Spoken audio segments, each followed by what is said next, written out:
And just this week, 10 days afterwards, just this week did I finally get all of the goo out of my eyelashes. Yeah. On my right eye. It's a serious problem. You know what? I'm glad that you got a little bit of perspective of what we have to do every day. I've got perspective. That's why I was selling maxi chads, because I had started my period.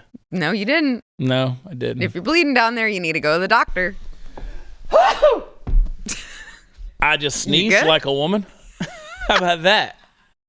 I felt that pain. What's your take on this whole Drew Barrymore getting down on the floor on her knees in front of a guy? Oh my God! Like when she got down on her knees right there in front of a dude, I was like, "What's happening? What are you doing?" And Drew knew when she reached out and grabbed him by the hand. She knew she was holding a man hand. Oh yeah. I don't care how many fake nails you press on there. That's still a man's hand. Look at that man leg coming out of that dress. Yeah, that's a man leg. Yeah, I guarantee you rub that leg, it's rough. It is sandpaper rough. That is 80 grit right there. Yeah, he did. You cannot laser that enough. Yeah, I know. That was the most embarrassing. Yeah, you'd have to shuck that onion down a couple of layers. I mean, that was a grotesque display. It was so incredibly. I was like, I don't know what I'm more offended by: the fact that she's kneeling in front of a man, or the horrible acting involved in this. Yeah.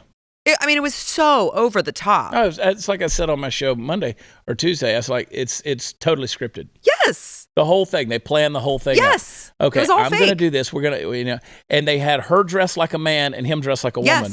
Yeah. That's why she's wearing the ugly pantsuit. Yeah. And she's got her little whatever.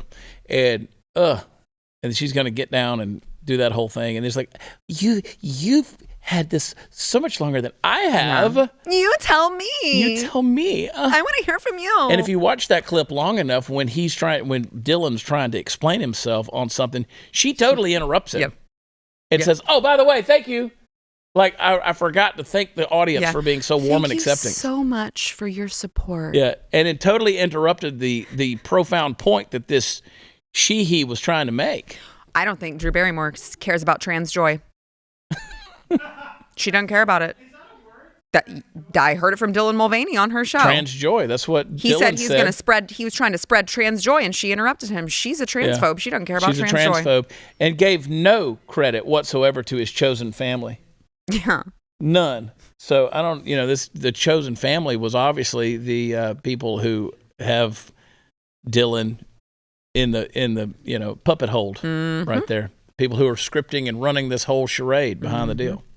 So I thought it was grotesque. It was disgusting. It was embarrassing. I was so embarrassed. Because to me, and this was my interpretation of the whole thing, we beat this horse to death. But to me, like if you did care about the, quote, real trans community, people who really suffer from a gender dysphoria, they feel like they are literally trapped in a body that is not their own. That's horrible. They're making light of that. Yeah. That's an atrocity to me. That is no compassion. I agree. So, anyway, all right, you wild kids. I guess we got to take a break, Sarah. I just love our chats. I know, me too. Our Sarah, little fireside chats. You know what? Here's the deal, Sarah. Oh God. Oh my God. Sarah, listen. Yes. You know who refuses to give a good review of my podcast more than anyone? Who? Myself. Oh. Oh my God, me too. Yeah, myself.